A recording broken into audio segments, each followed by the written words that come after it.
O Lord my God, when I in awesome wonder consider all the worlds thy hands have made, I see the stars, I hear the rolling thunder, thy power throughout the universe displayed. Then sings my soul, my Saviour God, to thee. How great thou art, how great thou art. Then sings my soul, my Saviour God, to thee. How great thou art, how great thou art. When through the woods and forest glades I wander, and hear the birds sing sweetly in the trees, then I look down from lofty mountain grandeur, and hear the brook, and feel the gentle breeze. And when I think that God his Son, not sparing, sent him to die, I scarce can take it in, that on the cross, my burden gladly bearing, he bled and died to take away my sin.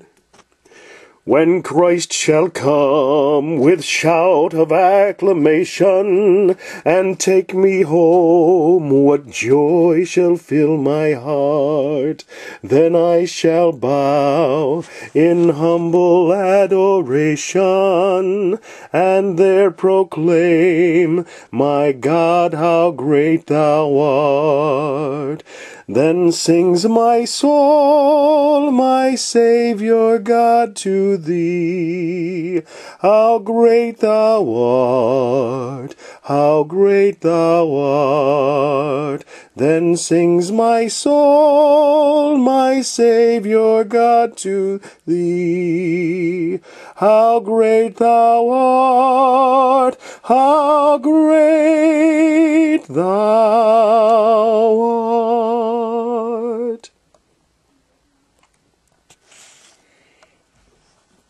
I can say without fear of argument that this song has captured the hearts of Christians more than any other song in our generation. I am indebted to Mr. Stuart H. Kine, who was used of God to literally give this song to the world, for the thrilling story leading to its writing and development. How Great Thou Art, in its original form, came from Sweden in 1885, almost 100 years ago. Actually, more than 100 years ago now, of course. It was a poem written by Karl Boberg, a 26-year-old preacher in the summer of 1885, under the title O Stor Gud, which is translated, O Great God. It was a warm summer day. Karl and some of his friends had gone to a meeting some 2 miles from home. On the way back, they were caught in a thunderstorm. As the storm broke, the lightning flashed, the thunder rolled, and the winds swept across the fields. And then, as quickly as it came, it was all over. The sun again came out, and with it appeared a rainbow. Then, as the rainbow disappeared and the sun began to sink in the west, in the thrill of the evening, from a distance could be heard the song of a thrush, and the church tower sounding the tolling of the bell, memorializing a funeral that had been held that afternoon. The very atmosphere, the beauty of the surroundings, and the sound of the bell all combined to draw from the heart and mind of the young preacher a poem, the subject of which, after many translations in many lands and after many years, would become known as How Great Thou Art. Each translation helped enrich the poem as each country added its own particular flavor, but it was an English missionary by the name of Stuart K. Hine, who worked in the western Ukraine and later in Subcarpathian Russia, who gave us the inspiring original English words as we know them today. As one looks back, one can't help but see the hand of God sending Hein to the particular area in which he worked, for he later said, "God put me amid unforgettable experiences in the Carpathian Mountains. These experiences, plus the grandeur and beauty of his surroundings, did much to flood Hein with the feelings of awe and wonder at so great a God." This would eventually lead him to describe all of this in his own ways and words. In giving his account of events leading to the writing, Hein recalls the first Carpathian mountain village to which he climbed. He stood in the street, sang a gospel hymn, and read aloud John chapter 3. But a storm was gathering, and soon he had taken shelter in the home of a friendly schoolmaster who had been listening. Awe-inspiring was the mighty thunder echoing through the mountains, was the way he described the experience, which would be the seed for his first stanza. Traveling on, Hein crossed the mountain frontier into Romania.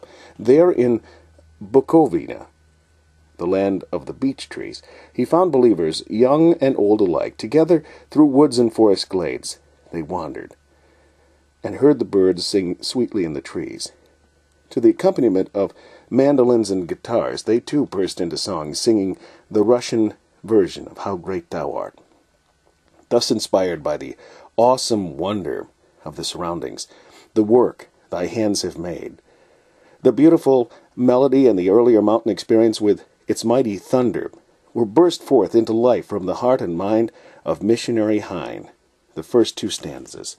O Lord my God, when I in awesome wonder consider all the works thy hands have made, I see the stars, I hear the mighty thunder, thy power throughout the universe displayed. When through the woods and forest glades I wander and hear the birds sing sweetly in the trees. When I look down from lofty mountain grandeur and hear the brook and feel the gentle breeze. As Hein continued his work of preaching and distributing gospels in villages and in village after village, and had traveled some 125 miles, he had an experience which would give life to verse 3. He met a man and his wife who had owned a Bible for almost 20 years. It had been left by a fleeing Russian soldier, but they could not read it. The very year that Hein met them, the wife had taken the Bible and had made up her mind she would learn to read it. Persevering day by day, she began to learn to read it, and in turn began to read it to the villagers, who in wonder listened as she read, as she slowly and haltingly read the most wonderful story of the crucifixion. Tears began to flow as men and women fell to their knees, crying to God. It was at that precise time that Stuart K. Hein came upon the scene and witnessed the amazing happening. People seeing the revelation of God's love at Calvary for the first time.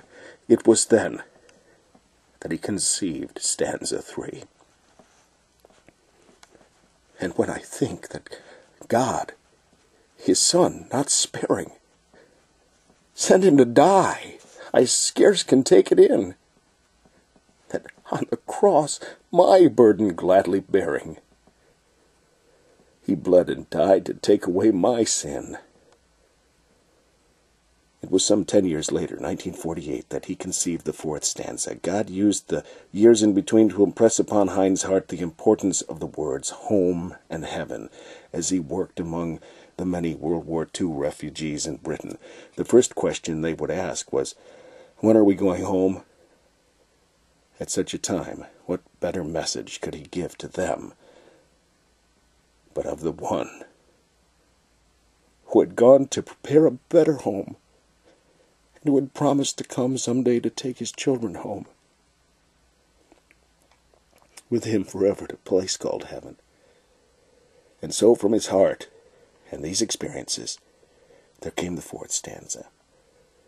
When Christ shall come with shout of acclamation and take me home, what joy shall fill my heart! Then I shall bow in humble adoration and there proclaim, my God, how great thou art!